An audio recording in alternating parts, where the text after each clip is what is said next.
Okay students, 12th arts students, welcome to online class. இன்றைக்கி நம்ம பார்க்க போகிற சாப்டர்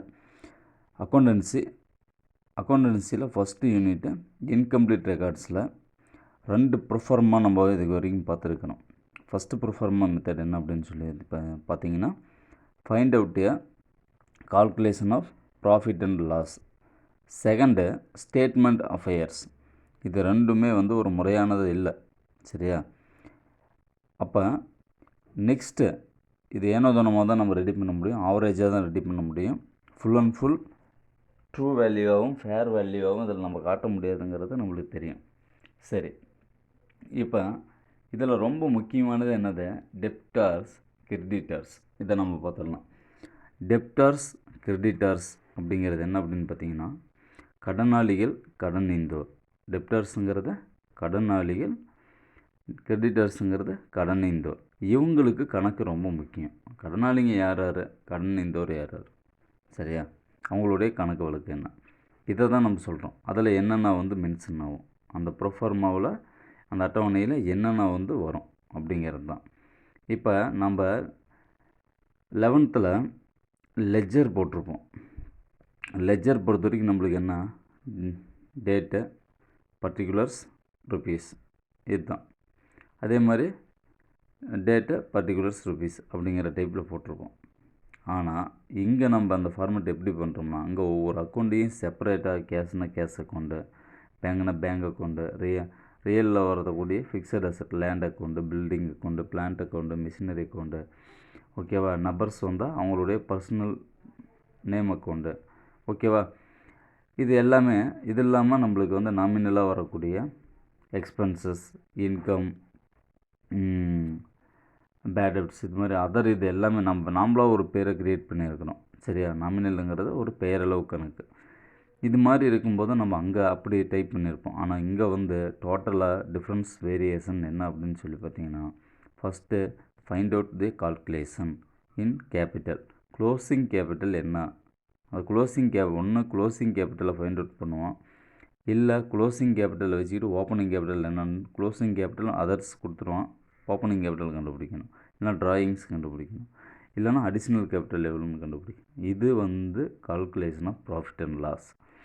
ஸ்டேட்மெண்ட் ஆஃப் அஃபேர்ஸுங்கிறது நம்மளுக்கு ஓவராலாக டெப்டர்ஸ் என்ன இருக்கிறாங்க, பில்ஸ் ரிசீவபிள் என்ன வந்திருக்கு, பில்ஸ் பேயபிள் என்ன வந்திருக்கு, ஓகேவா? இதை மென்ஷன் பண்ணி சொல்கிறது. டோட்டலாக ஒரு ஸ்டேட்மெண்ட்டு, ஒரு ரிப்போர்ட் மாதிரி கொடுக்குறது. ஆனால் லைபிலிட்டிஸ் என்னென்ன இருக்குது, அசட் என்னென்ன இருக்குதுன்னு ஜென்ரலாக கொடுக்குறது தான் statement affairs.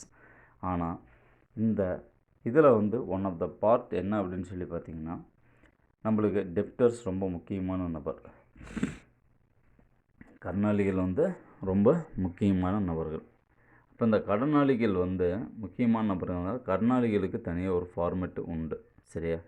Format of total debtors account, அவங்களுக்குன்னு உருவாக்கப்பட்ட ஃபார்மேட் தான், அது பார்க்குறோம், சரியா? Preparation of final account.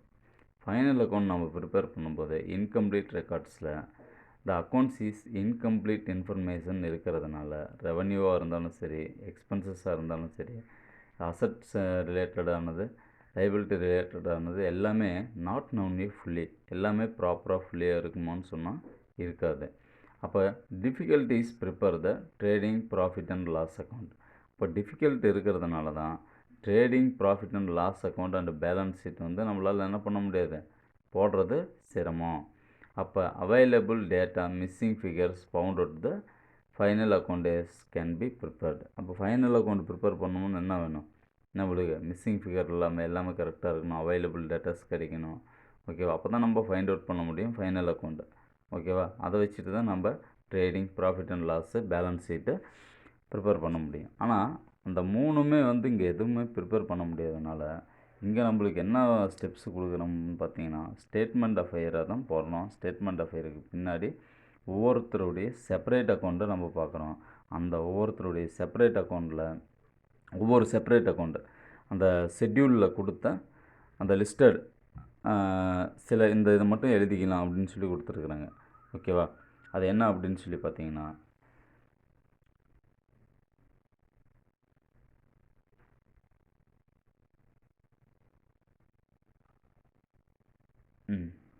அது என்ன அப்படின்னு பார்த்தீங்கன்னா, இங்கே பாருங்கள், format of statement of affairs. அதில் ஃபஸ்ட்டு ஸ்டெப் என்ன, லைபிலிட்டிஸ் அசட். அந்த அசட் லைபிலிட்டிஸில் ஃபஸ்ட்டு இந்தாண்ட வரது பாருங்கள், லெஃப்ட் சைடில் பார்த்தீங்கன்னா சன்ட்ரி கிரெடிட்டர்ஸ்னு இருக்கும்.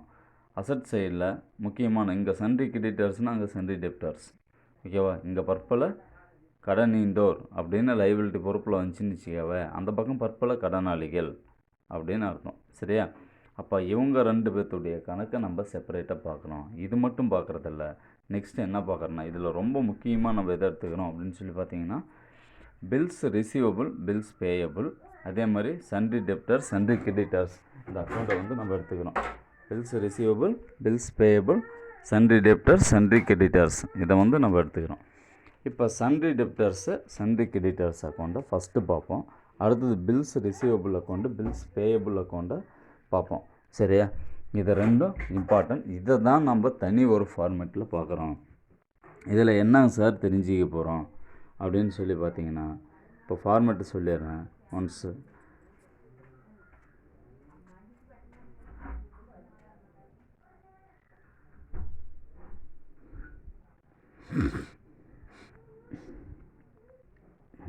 ஃபார்மேட்டு சொல்லிடுறேன். இதில் நம்ம கண்டுபிடிக்கிறதே பேலன்சிங் ஃபிகரை தான் கண்டுபிடிக்கிறோம்.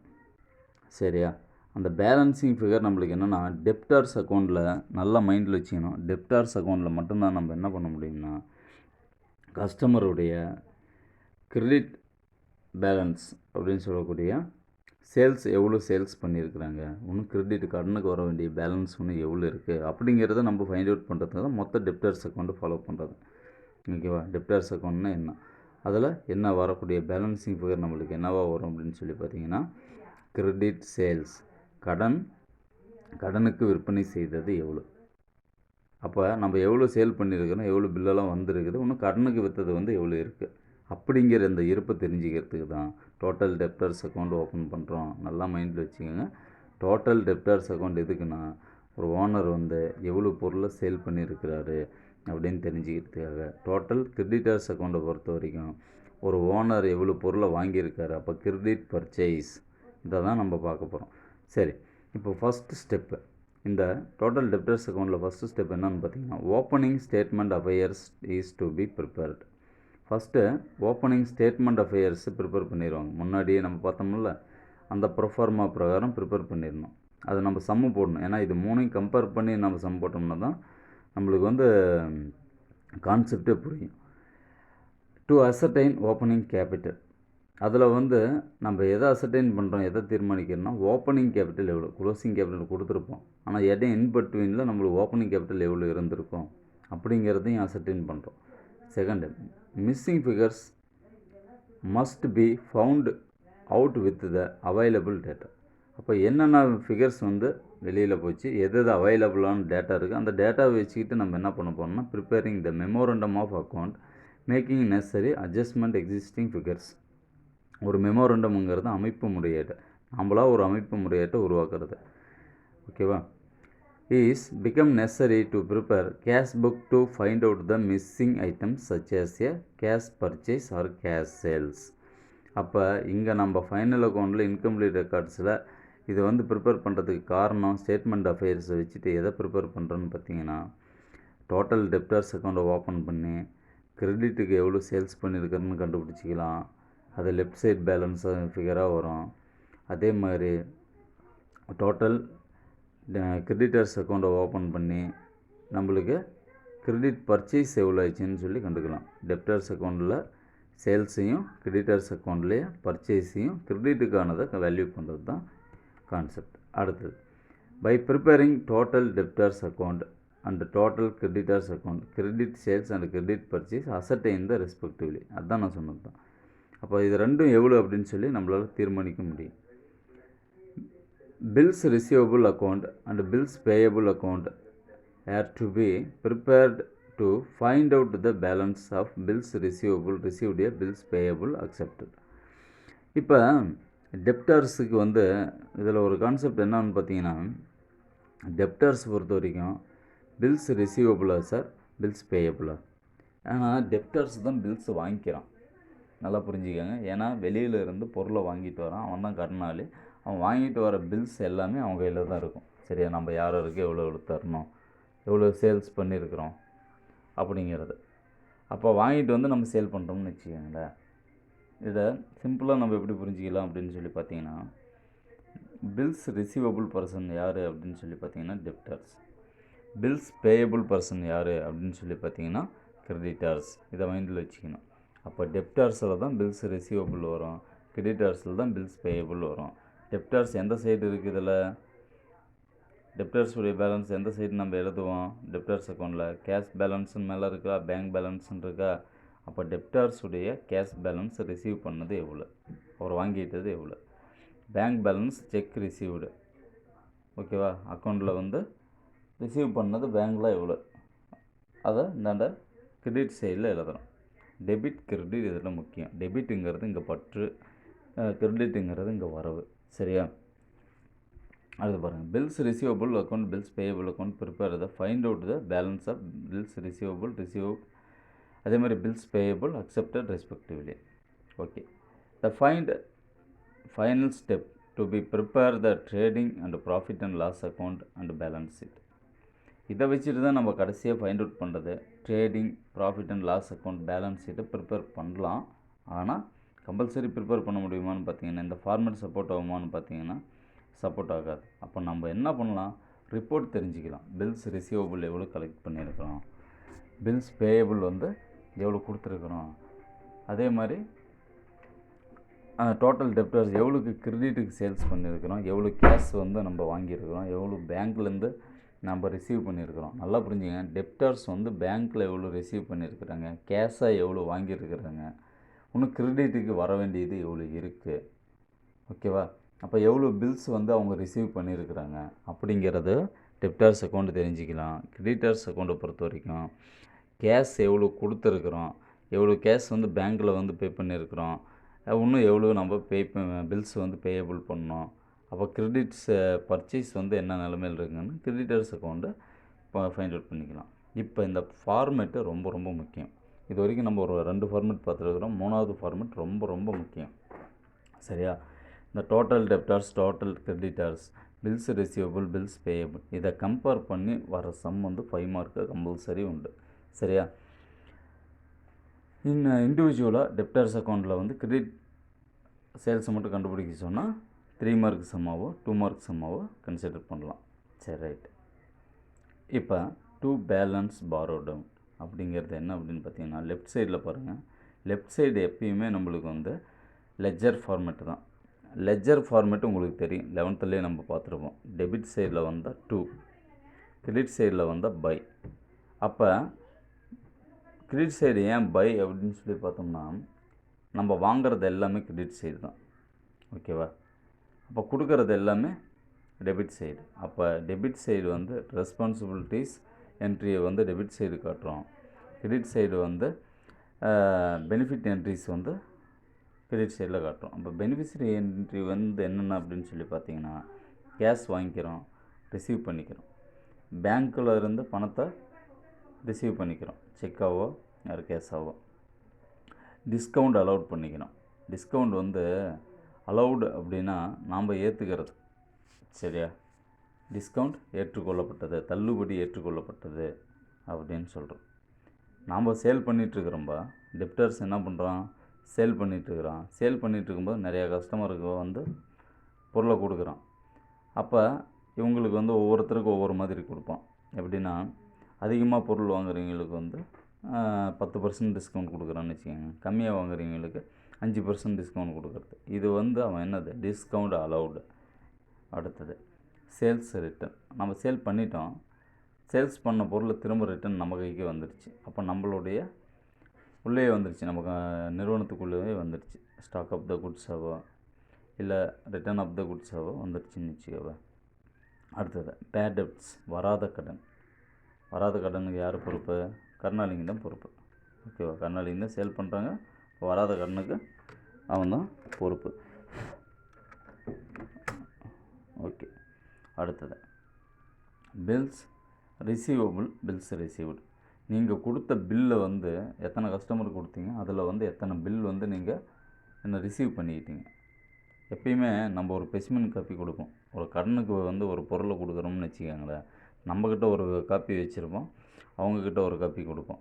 நம்ம வந்து கொடுத்துட்டு அவங்கக்கிட்ட இருந்து நம்ம என்ன பண்ணுவோம், கேஷை ரிசீவ் பண்ணிக்கிட்டு ஒன்று பெண்டிங் எவ்வளோ கேஷ் இருக்குது, அப்போ கொஞ்சம் கொஞ்சமாக அதை நம்ம வாங்கிக்குவோம். அதுக்காக அந்த பில்ஸ் வந்து அவங்களுடைய பில்லு நம்மக்கிட்ட இருக்கும். சரியா? ஒரு ஸ்பெசிமென் நம்மக்கிட்ட இருக்கும், ஒரு ஸ்பெசிமென் அவங்ககிட்ட இருக்கும். அவங்க கொண்டு வந்து கொடுக்கும்போது பில்லோடு கொடுப்பாங்க, நம்ம பேமெண்ட்டை வாங்கிக்குவோம். இப்போ பில்ஸ் ரிசீவபிள்.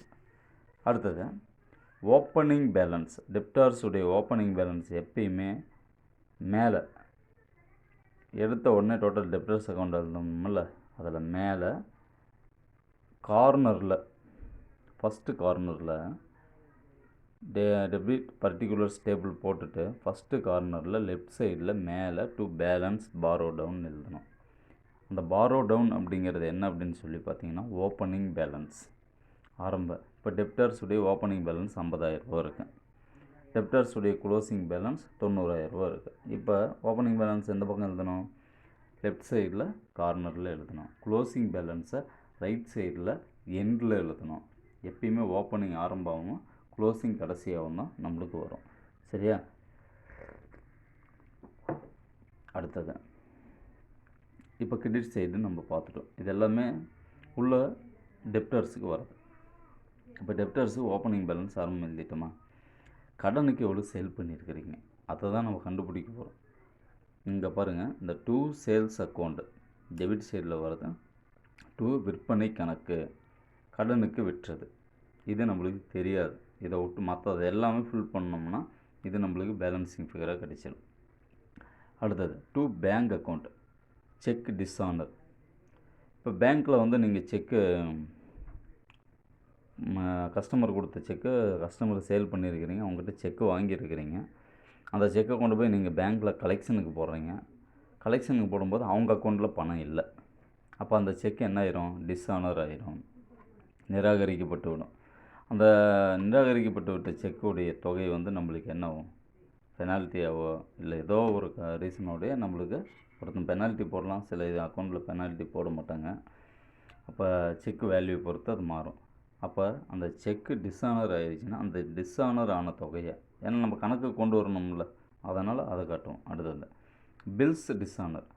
பில்ஸ் ரிசீவபிள் அப்படிங்கிறதுக்கு முன்னாடி பில்ஸ் எக்ஸ்சேஞ்ச் வந்து நம்ம 11th படிச்சிருக்கோம். ஓகேவா? இது வந்து ஒன் ஆஃப் த நெகோட்டியபிள் டாக்குமெண்ட் தான். பில்ஸ் எக்ஸ்சேஞ்சுங்கிறது என்னது, ஒன் ஆஃப் த நெகோட்டியபிள் டாக்குமெண்ட். ஒரு 3 மாதமோ ஒரு 6 மாதமோ ஒரு 30 நாளோ ஒரு 15 நாளோ நம்ம என்ன பண்ணுறோம், மென்ஷன் பண்ணி டைம் ஆஃப் த பீரியட் வந்து மென்ஷன் பண்ணி நம்மளுக்கு அந்த ரிட்டன் டாக்குமெண்ட்டில் எழுதி நம்ம யாருக்கு கொடுக்குறோம், யாருக்கு பொருளை விற்கிறோமோ அவங்கக்கிட்ட கொடுத்துட்றோம். இந்தப்பா பொருள் வாங்கிட்டு போயிட்டுருக்கிற 5 நாளில் வந்துடணும், சரியா? வரும்போது இந்த பில்லை கொண்டு வந்துடணும். இந்த பில்லுடைய அக்கௌண்ட் நம்பரை வச்சு நீ அக்கௌண்ட்டில் என்ன அந்த பேங்க்கில் பணத்தை கட்டிடு அப்படின்னு சொல்லலாம். பில்ஸ் ரிசீவபிளாக இப்போ பேங்க்லேயே பணத்தை கட்டுறாங்க. இப்போ பில்ஸ் ரிசீவபிளுக்கு ஒரு எக்ஸாம்பிள் சொல்கிறேன். டெலிஃபோன் பில் கட்டுறோம், லேண்ட்லைன்லாம் யூஸ் பண்ணுறோம் இல்லைங்க, அந்த டெலிஃபோன் பில்லெல்லாம் போஸ்ட்பெய்டு தான்.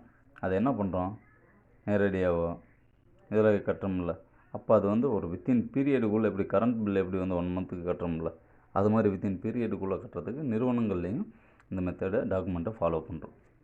அந்த டாக்குமெண்ட் வந்து நம்ம பேமெண்ட் பண்ணும்போது, யார் கஸ்டமர் பேமெண்ட் பண்ணும்போது அது டிஸானர் ஆயிடுச்சுன்னா, அவங்க பேமெண்ட் பண்ணும்போது நம்மளுக்கு ரிசீவ் ஆயிடுச்சுன்னா பிரச்சனை இல்லை. ஆனால் டிஸானர் ஆயிடுச்சுன்னா அந்த அமௌண்ட்டை நம்ம மென்ஷன் பண்ணணும். இது எல்லாமே இந்த டேபிளில் கொண்டு வரணும். இதுதான் டோட்டல் டெப்டர்ஸ் அக்கௌண்ட். ஓகேங்களா? அடுத்து கிரெடிட்டர்ஸ் அக்கௌண்ட்டை